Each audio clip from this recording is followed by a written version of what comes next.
کنویں سے تخت تک، حضرت یوسف علیہ السلام، غلامی، صبر، عزت اور وعدہ الہی کی کہانی۔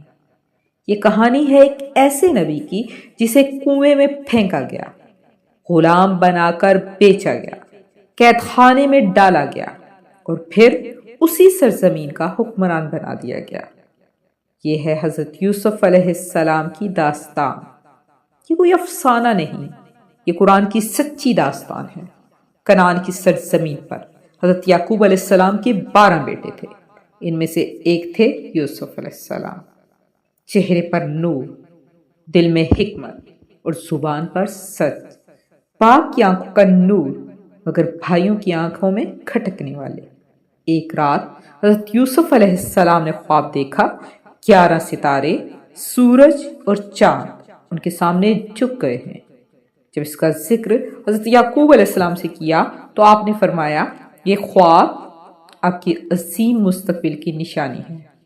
اللہ پاک آپ کو خوابوں کا علم عطا فرمائے گا اور آپ کو حکمت اور حکومت عطا فرمائے گا۔ مگر ساتھ ہی تنبیہ کی کہ اس خواب کا ذکر اپنے بھائیوں سے مت کرنا، کہیں وہ حسد میں آ کر آپ کو کوئی نقصان نہ پہنچائیں۔ مگر یہ خبر بھائیوں تک پہنچ گئی، اور حسد تو اندھا ہوتا ہے۔ باپ کی محبت ایک طرف، روشن مستقبل دوسری طرف۔ بھائیوں نے کہا، یوسف کو ہٹا دو، باپ ہمیں چاہنے لگے گا۔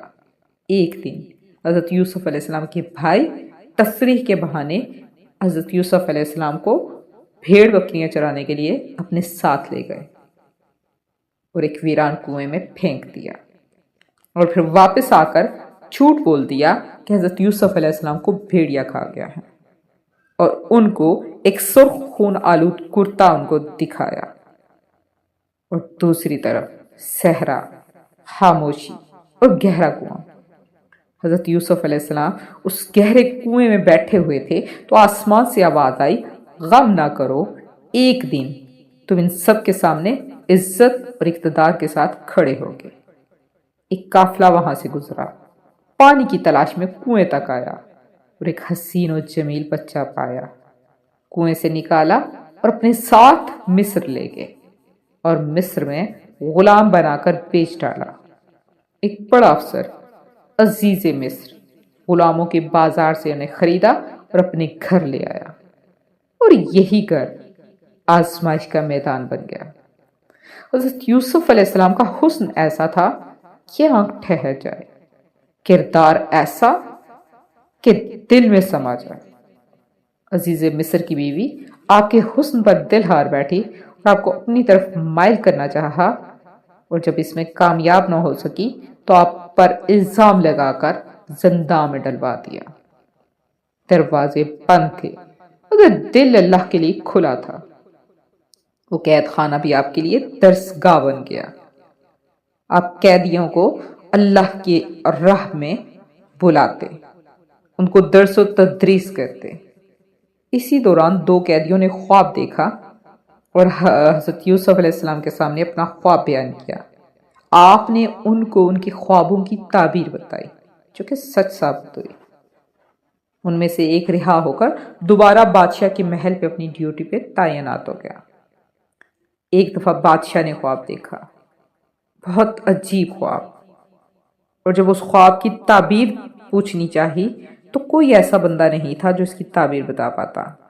تب اس قیدی کو یاد آیا کہ قید میں ایک نوجوان ہے جو خوابوں کی تعبیر جانتا ہے۔ جب بادشاہ نے بلایا تو یوسف علیہ السلام نے فرمایا کہ پہلے میری بے گناہی ثابت کی جائے۔ جب تحقیق ہوئی اور عزیز مصر کی بیوی نے اعتراف کیا کہ غلطی میری تھی، یوسف سچے تھے، تو یوسف علیہ السلام عزت کے ساتھ قید میں نکلے۔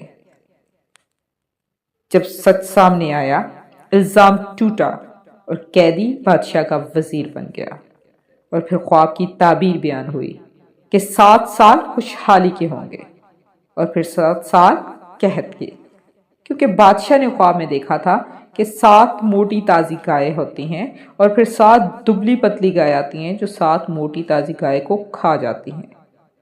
تو اس سے مراد پہلے 7 سال خوشحالی کے، پھر 7 سال قحط کے تھے۔ بادشاہ نے کہا مصر کے خزانے آپ کے سپرد۔ حضرت مصر علیہ السلام نے 7 سال فصلیں اگائی، جو فصلیں اگی ان کو محفوظ کیا اور دن رات اس پر محنت کی۔ حضرت یوسف علیہ السلام کی حکمت نے پورے مصر کو بھوک سے بچا لیا۔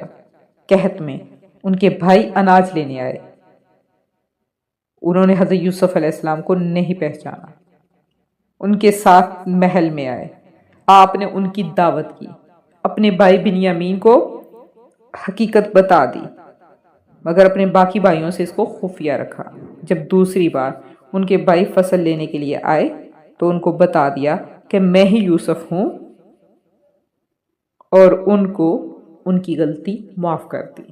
ادھر یوسف علیہ السلام کی جدائی میں روتے روتے حضرت یعقوب علیہ السلام کی آنکھوں کی بینائی جاتی رہی تھی، مگر یوسف علیہ السلام نے اپنی قمیض بھجوائی، جو آنکھوں پر رکھتے ہی ان کی بینائی لوٹ آئی۔ حضرت یعقوب علیہ السلام اور پورا خاندان مصر آ گیا۔ سب نے حضرت یوسف علیہ السلام کے سامنے عاجزی اختیار کی۔ حضرت یعقوب علیہ السلام آئے، پورا خاندان جھکا اور خواب حقیقت بن گیا۔ وقت گزرا، عزیز مصر دنیا سے چلا گیا۔ بیوی زلیخا جو آپ کے عشق و فراق میں اپنی بینائی کھو چکی تھی، توبہ، ایمان اور صبر کی مثال بن گئی۔ ان کی آزمائش مکمل ہو چکی تھی، اب صلے کا وقت تھا۔ حضرت یوسف علیہ السلام اللہ کے حکم سے دعا کرتے ہیں، ان کی نظر اور جوانی دونوں لوٹ آئی، تو پھر اللہ کے حکم سے حضرت یوسف علیہ السلام نے ان کا سے نکاح فرمایا۔ یہ نکاح اس بات کی دلیل ہے کہ اللہ توبہ کو رد نہیں کرتا۔ یہ کہانی ہمیں پیغام دیتی ہے، جو صبر کرے، اپنا دامن پاک رکھے اور جو اللہ پر بھروسہ رکھے تو اللہ اسے کنویں سے تخت تک پہنچا دیتا ہے۔